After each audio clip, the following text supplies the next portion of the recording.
स्मरण करेंगे महादेव। दो बार परमात्मा का नाम बड़े प्रेम और भाव से, क्यों? क्योंकि नाम की ही महिमा का इसमें प्रभाव आया।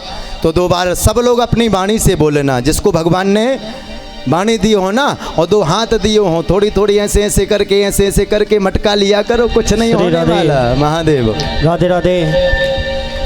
हरि जिसके हृदय में राम नाम बंद है, जिसके हृदय में राम नाम बंद है, उसको हर घड़ी आनंद ही आनंद है। जिसके हृदय में राम नाम बंद है, उसको हर घड़ी आनंद ही आनंद है। हृदय में राम नाम बंद है, उसको हर घड़ी आनंद ही आनंद है। जिसके हृदय में राम नाम बंद है, उसको हर घड़ी आनंद ही आनंद।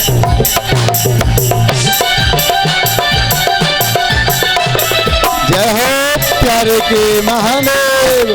बड़े बड़े हाथ, बड़े बड़े हाथों को ताली की सेवा करेंगे बड़े भाव से। जय हो प्यारे के।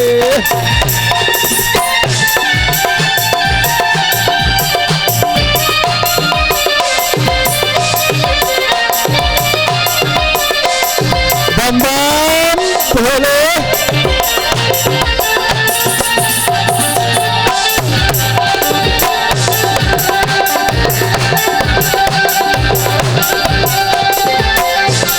जय हो प्यारे के।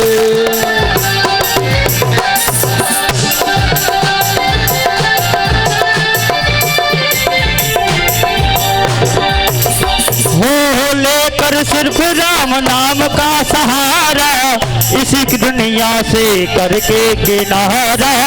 लेकर सिर्फ राम नाम का सहारा, इस दुनिया से करके किनारा। प्रभु राम की, ओ प्रभु राम की, प्रभु राम की राजा में राजा मंद है, उसको हर घड़ी आनंद ही आनंद है। प्रभु राम की राजा में राजा मंद है, उसको हर घड़ी आनंद ही आनंद है।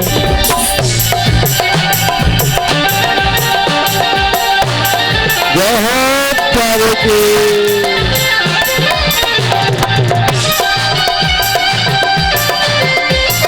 बाके बिहारी लाल की जय हो।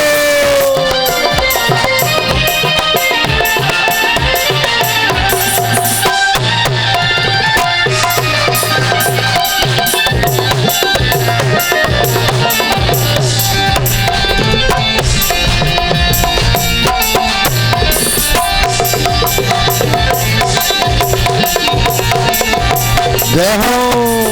अरे बुरी संगत की रंगत से प्रभु दूर रहे, बुरी संगत की रंगत से प्रभु दूर रहे। निंदा चुगली कभी ना किसी की कहे, जिसको सत्संग, जिसको सत्संग, जिसको सत्संग हृदय पसंद है, जिसको सत्संग हृदय पसंद है, उसको हर घड़ी आनंद ही आनंद है।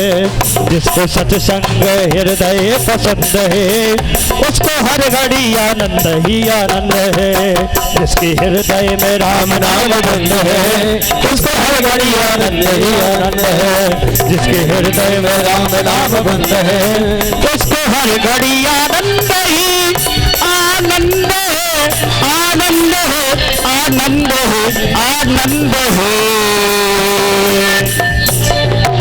बोल वृंदावन बिहारी लाल की जय हो। अब यहाँ पर षष्ठम स्कंद समाप्त हुआ। सप्तम स्कंद में हम लोग प्रवेश करेंगे। बड़े भाव और प्रेम से परमात्मा का चिंतन करते हुए श्री सुखदेव जी महाराज से राजा परीक्षित ने पूछा, महाराज जब देखो जब हम देखते हैं कि भगवान दैत्यों को मारते रहते हैं और देवताओं का पक्षपात करते हैं, भगवान को सब लोग क्या कहते हैं? बोले समदर्शी हैं भगवान। भगवान कैसे हैं? बोले समदर्शी में कहे सबको। यदि भगवान समदर्शी हैं तो पक्षपात क्यों करते हैं? और यदि पक्षपाती हैं तो भगवान को समदर्शी क्यों कहा जाता? राजा परीक्षित ने जब इस प्रकार से पूछा, अब सुखदेव जी मुस्कुराए और मुस्कुरा करके कहने लगे, राजन भगवान समदर्शी ही हैं, भगवान के यहाँ पर भेदभाव नहीं है, भगवान सबको अपनी क्षमतामयी दृष्टि से देखते हैं। राजा परीक्षित ने कहा, गुरुदेव ऐसा नहीं है, भगवान समतामयी दृष्टि से नहीं देखते। बोले क्यों? बोले जब देखो जब दैत्यों का संहार करते रहते हैं। अब जब इस प्रकार से कहा, बोले सुनो, भगवान दैत्यों का भी पक्षपात या दैत्यों का भी साथ देते हैं। एक बार दैत्यों में और परमात्मा में आपस में दैत्य लोग गए और दैत्यों ने कहा, प्रभु आप हमारा उद्धार करो। दैत्यों ने जब इस प्रकार से कहा, अब भगवान ने कहा, भैया आप हमारा भजन करो, हम आपका उद्धार करेंगे।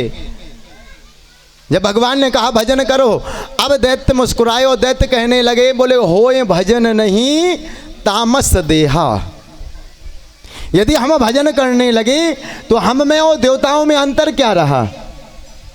अब जब इस प्रकार से कहा, श्री सुखदेव जी महाराज कहते, भगवान ने कहा, भैया यदि आप भजन नहीं कर सकते ना तो क्या करो? बोले हमसे कोई ना कोई नाता जोड़ लो, कोई ना कोई रिलेशन, हमसे कोई ना कोई नाता आप जोड़ लीजिए।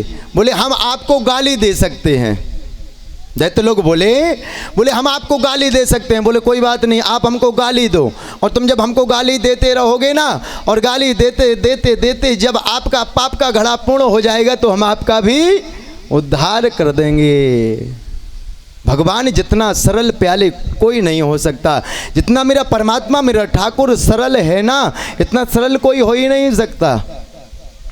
अब महाराज श्री सुखदेव जी महाराज कहते हैं, हिरण्याक्ष और हिरण्यकश्यप के नाम के दो दैत्य थे। कौन थे? ये महाराज भगवान के द्वारपाल थे। एक बार जो चार कुमार हैं, सनक सनंदन और सनातन कुमार, ये भगवान का दर्शन करने के लिए गए और जय विजय नाम के जो द्वारपाल थे इन्होंने रोक दिया।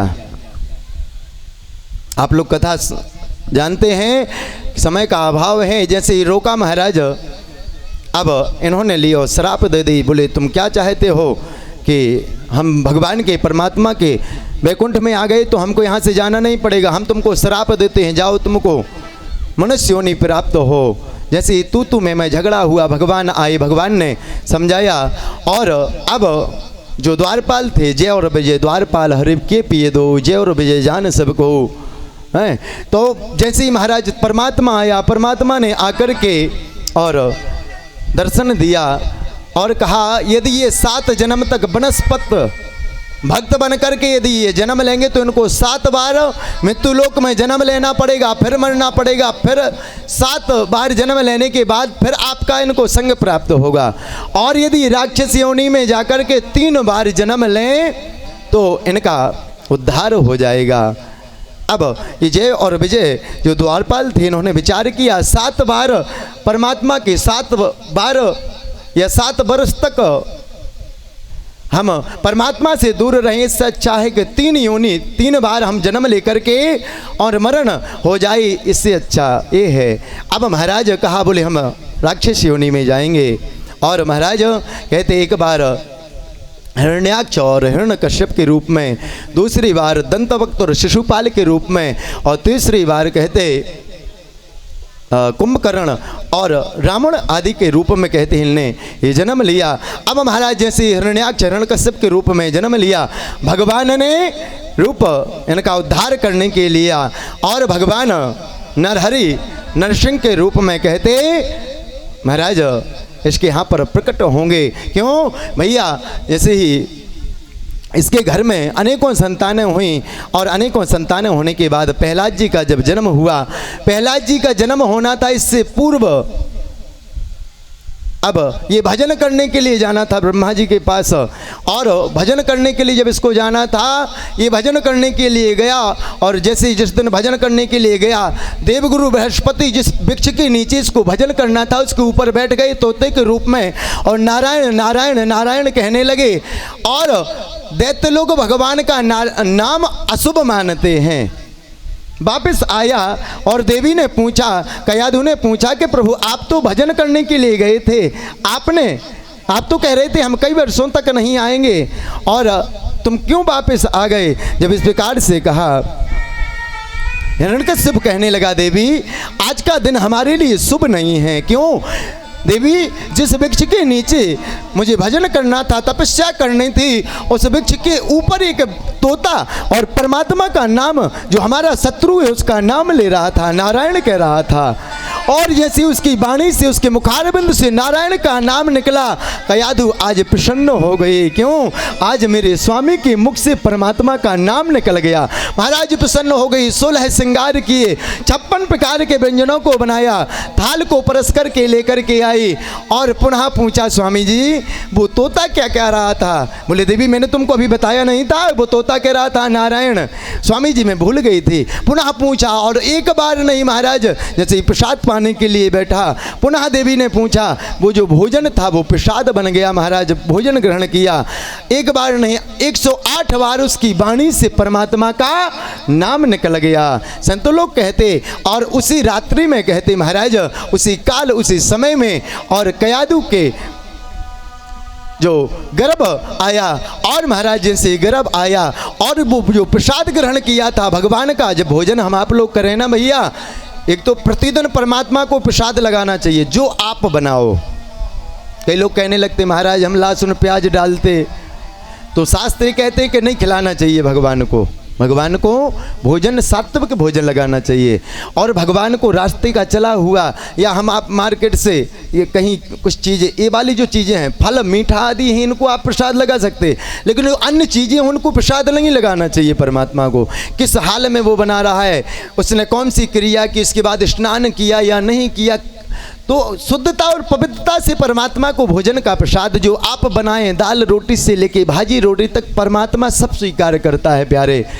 तो वो प्रसाद से क्या हो जाता है, जो अन्न होता है ना, दूषित जो होता है वो दूषितता उसकी समाप्त हो जाती है। अब महाराज जैसे गर्भ आया, दूसरे दिन पुनः भजन करने के लिए चला गया। यहाँ देवराज इंद्र आया और कयाधु को मारने लगा। कयाधु को जैसे ही मार लेगा, नारद जी आए, नारद जी ने समझाया, बोले महाराज इसके अंदर जो गर्भ है वो दुष्ट पुनः होगा, राक्षस बढ़ रहे हैं, इसलिए मैं इसी को समाप्त कर दूंगा। नारद जी ने कहा, देवराज एक तो स्त्री के ऊपर कभी अस्त्र शस्त्र नहीं उठाना चाहिए, दूसरी ये स्त्री गर्भवती है और क्या पता ये जो बच्चा है ये भगवान का भक्त निकल आए।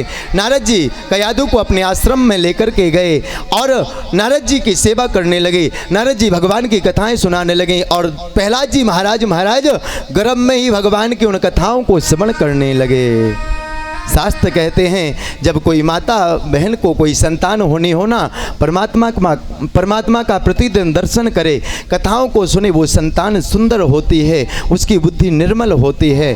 और यदि वो माता क्रोध करती है या किसी प्रकार बार बार झगड़ा करती है, क्रोध करती है, तो जो संतान होगी ना वो भी क्रोधी स्वभाव की होगी प्यारे। अब समय बीतता गया, यहाँ हिरण्यकश्यप ने ब्रह्मा जी का महाराज भजन किया और 1-2 वर्ष भजन नहीं किया, अनेकों वर्ष भजन किया। भजन करने से ब्रह्मा जी प्रसन्न हुए। ब्रह्मा जी ने जैसे प्रकट हुए वरदान मांगा। सबसे पहले क्या कहा, हिरण्यकश्यप कहता महाराज हमको आप अजर अमर बना दो। ब्रह्मा जी ने कहा भैया वो तो हम भी नहीं हैं, और कुछ मांगो। बोले तो महाराज आप हमको ऐसा वरदान दो कि आपकी बनाई हुई सृष्टि में हम किसी से ना मरें, अस्त्र से ना मरें, शस्त्र से ना मरें, दिन में ना मरें, रात में ना। महाराज अनेकों छड़ियाँ लगा दी, ना नर से मरे ना सिंह से मरे। महाराज अनेकों छड़ियाँ जब लगाई, ना बोले मनुष्य से न मरे, ना बानर से मरे, ना आपकी बनाई हुई सृष्टि में किसी से ना मरे, ना दिन में मरे, ना 12 महीने में मरे, अनेकों। अब ब्रह्मा जी कहने लगे भैया रुक जा, तेरा मुंह नहीं दर्द कर रहा है क्या? हाँ, जब इस प्रकार से कहा, बोले भैया तूने तो इतनी झड़ियाँ लगा दी, इतना वरदान मांग दी, आज तक किसी ने नहीं मांगे, लेकिन तेरे जैसा भजन भी किसी ने नहीं किया। ताते में दुर्लभाम पुंसाम वरान विष्णु वरान ममा ब्रह्मा जी कहते हैं आज तक तेरे जैसा भजन भी किसी ने नहीं किया, इसलिए मैं तुझको सारे वरदान देता हूँ। ब्रह्मा जी वरदान दे करके गए। यहाँ पर हिरण्यकश्यप आया, अब तो विचार करने लगा हम तो अजर अमर हो गए। जिसके पास जाता इंद्र के पास गया, इंद्र आसन छीन लिया। देवताओं के पास जाकर के मार पीट करने लगा और स्वयं राजगद्दी पर बैठ गया। सारे देवता लोग परमात्मा के पास गए और परमात्मा के पास जब गए, परमात्मा की स्तुति की। परमात्मा ने अब यहाँ पर परमात्मा ने नरहरि नरसिंह का रूप धारण किया। प्रहलाद जी महाराज जब जन्म हुआ इनका, गुरुकुल पढ़ने गए। गुरु जी कोई भी विद्याओं को पढ़ाते, लेकिन प्रहलाद जी जो अच्छी नीतियाँ होती उन्हीं को अपने हृदय में धारण करते, बाकी नीतियों को भूल जाते। महाराज समय बीतता गया। प्रहलाद जी से पूछा भैया कोई अच्छे शब्दों को या अच्छी बात को बताओ। जब इस प्रकार से पूछा और कहते, जब इस प्रकार से हिरण्यकश्यप ने पूछा, प्रहलाद जी ने कहा पिताजी यह संसार सब क्या है? बोले मिथ्या है। बोले जिस प्रकार हम लोग स्वप्न देखते हैं ना, स्वप्न में देखते हैं कि हम राजा बन गए और हमारे पास इतनी प्रजा है, हमारे पास इतनी संपत्ति है, और जैसे ही हमारा स्वप्न समाप्त हुआ तो राधे राधे सब समाप्त हो गया। इसी प्रकार बोले संसार कैसा है? बोले स्वप्न के समान है। आप लोग पीछे मत बैठा करो, आप लोग सामने बैठा करो, नहीं क्योंकि आप लोग अपनी मस्ती में हो जाते। बोले हाँ ठीक है। बोले कि महाराज हाँ बीच बीच में जो कौन लगत वो कौन लगत, हाँ तो पीछे मत बैठा करो, सामने बैठा करो आप लोग। बोलो वृंदावन बिहारी लाल की। अब महाराज जैसे ही कहा, बोले ये संसार सब मिथ्या है। बोले यदि मानव का तन पाया है तो परमात्मा का भजन करो, नारायण का भजन करो। महाराज मानने के लिए उद्यत हुआ। गुरु जी को बुलाया, संडा मृग जी को बुलाया। बोले तुम क्या पढ़ा रहे हो हमारे बच्चे को, हमारे बालक को क्या शिक्षा दे रहे हो? बोले महाराज जो आपने नीति शास्त्र दे रखी है, राक्षसों की जो नीतियां हैं, जैसे आजकल नीतियां चलती ना कि कोई भी वस्तु हो जो धार्मिक वस्तुएं हैं, बोले उसमें उसको अशुद्ध किया जाए। इसी प्रकार की नीतियाँ, बोले जो नीति शास्त्र आपने दे रखी है, बोले उसी प्रकार से हम शिक्षा देते हैं। पुनः महाराज एक दिन गुरु जी थे नहीं, बच्चों को अकेला देख करके, और प्रहलाद जी कहने लगे भैया ये बता तुम्हारा कभी भजन करने का मन नहीं होता? बोले होता है, लेकिन तेरे पिता को जब देखते ना, बहुत क्रोधी स्वभाव के तुम्हारे पिताजी हैं और हमको तो मार देंगे। बोले नहीं मारेंगे। भगवान का नाम लेने लगे, भजन करने लगे। महाराज हिरण्यकश्यप पहुंचा और ललकारने लगा, बोले तेरा भगवान कहाँ है? अब प्रहलाद जी ने विचार किया कि यदि हम कहेंगे कि मेरा भगवान इसमें है तो संदेह हो जाएगा कि इसमें नहीं होंगे। अब एक खम्मा था और उस पर वो लाल खम्मा एकदम अग्नि के समान तप्त हो रहा था, उस पर एक चींटी चल रही थी। और हिरण्यकश्यप ने कहा क्या तेरा भगवान इसमें भी है? जब इस प्रकार से कहा, और कहते जहाँ भक्त की यहाँ भगवान, वहाँ जैसे ही हिरण्यकश्यप ने पूछा क्या तेरा भगवान इसमें है?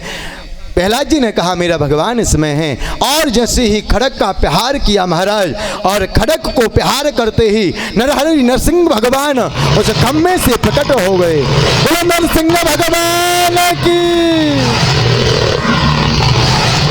महाराज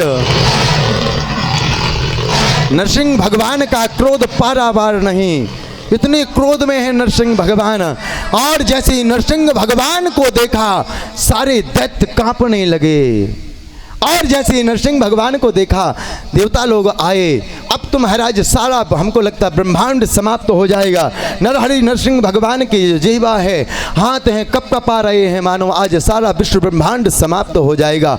देवताओं ने आकर के स्तुति की। ब्रह्मा जी आए, ब्रह्मा जी को डांट करके भगा दिया। जितने भी देवता आए, अब नारद जी लक्ष्मी मैया के पास गए। लक्ष्मी मैया से कहने लगे देवी जी आज आपके स्वामी जी बहुत क्रोध में हैं। लक्ष्मी मैया के पास जहीं नारद जी गए, बोले हाँ हमारे स्वामी जी हमारे स्वामी जी तो कभी क्रोध करते ही नहीं। हमारे बहुत माताएं कहने लगती हैं हमारे स्वामी जी तो, लक्ष्मी मैया भी कहने लगी, बोले हमारे स्वामी जी इम्पॉसिबल, हमारे स्वामी जी तो कभी क्रोध करते ही नहीं है, कभी क्रोध नहीं करते, पॉसिबल नहीं, इम्पॉसिबल। अब जब इस प्रकार से कहा महाराज बोले देवी एक बार चल के तो देखो। अब लक्ष्मी मैया ने श्रृंगार किया, 16 श्रृंगार की, आरती की थाली सजाई। अब पहुंची जैसे ही और आरती उतारने लगी, चरणों से आरती उतारी जैसे ही नाभि मुख कमल पर जैसी ही दृष्टि गई और नरसिंह भगवान के विकराल उस रूप को देखा। लक्ष्मी मैया ने थाली वहीं पर फेंकी, बोले किस सिंह के सामने खड़ा कर दिया, ये तो हमको ऐसे ही खा जाएगा जिंदा। लक्ष्मी मैया भागी। अब विचार करने लगे देवता के देवी स्वामी जी जो होते, स्वामी जी समझते ना बैंड कौन सा बैंड होता, हाँ हाँ जो भी वो हसबैंड, हाँ हसबैंड बोले स्वामी हसबैंड कितना भी क्रोधी स्वभाव का हो लेकिन बाई पे पहुंच जाए, बाई पे बोलते पाइप, कौन सा पाइप महाराज, हाँ जो हाँ बाइक जो भी होती हो महाराज। हम तो देखो हम क्या जानते, हमको जानकारी जिस चीज़ की है स्वामी जी जानते हम और देवी जी जानते। देवी जी मतलब बाइप और स्वामी जी मतलब बैंड, पाइप बैंड। अब महाराज बोले अब जब देवी जी से नहीं इनका क्रोध शांत हुआ तो अब क्या करें। अब विचार करने लगे। सब देवताओं ने प्रहलाद जी को देखा कि इसके बुलाने पर आए हैं और प्रहलाद जी गए परमात्मा के चरणों में साष्टांग प्रणाम किया और जैसे ही प्रणाम किया प्रहलाद जी का क्रोध शांत हो गया। प्रहलाद जी को अपने गोदी में विराजमान कर लिया अपनी जिह्वा से। जिस प्रकार से गौमाता अपने बच्चे को लालन करती है, दुलार करती है, चाटती, इसी प्रकार नरसिंह भगवान अपनी भक्त को चाटने लगे। कहने लगे मुझे माफ कर देना, मुझे आने में बहुत विलंब हो गया, विष खिलाया गया, अग्नि से जलाया गया। महाराज होलिका महारानी को जो वरदान था ना, होलिका महारानी को ब्रह्मा जी ने वरदान दिया था। होलिका महारानी ने कहा भैया आप चिंता खामा कर रहे हो और हम इसको गोदी में लेकर के बैठ जाएंगे, आप अग्नि लगा देना ये जल जाएगा। और हमको ब्रह्मा जी ने वरदान दिया, एक चदरैया दी थी, चदरैया, और हम उसको ओढ़ लेंगे, हमको कुछ नहीं होगा, ये जल जाएगा, काम तमाम हो जाएगा, शत्रु समाप्त हो जाएगा। अब महाराज लेकिन कहते सुखदेव जी महाराज से राजा परीक्षित ने पूछ लिया होलिका महारानी जल गई और प्रहलाद जी बच गए, ऐसे कैसे हो गया? ब्रह्मा जी का वरदान क्या मिथ्या हो गया, झूठ हो गया? बोले मिथ्या नहीं हुआ। बोले जो अपराध भगत कर करही राम रोष पावक सौंदर जरही। जो परमात्मा का भक्त है यदि उसकी बाधा कोई बनता है ना तो उससे परमात्मा कष्ट देता है। वो भक्त यदि कुछ नहीं कह रहा तो उसके बलदी परमात्मा उसको कष्ट देता है प्यारे। इसलिए शास्त्र कहते हैं, बार बार हम आपको एक बात बताते कि यदि आप दान नहीं कर सकते, अगला दान कर रहा है उसकी टांग मत खींचो। यदि आप भजन नहीं कर सकते, अगला भजन कर रहा है उसकी टांग मत खींचो। महाराज और हिरण्यकश्यप का उद्धार किया। महाराज उद्धार करने के बाद भगवान यहाँ पर सप्तम स्कंद समाप्त होता है और अष्टम स्कंद में हम लोग प्रवेश करेंगे क्योंकि समय की सीमा है। और अष्टम स्कंद में हम लोग प्रवेश करेंगे। अष्टम स्कंद में मनवंतरों की कथा है। राजा परीक्षित को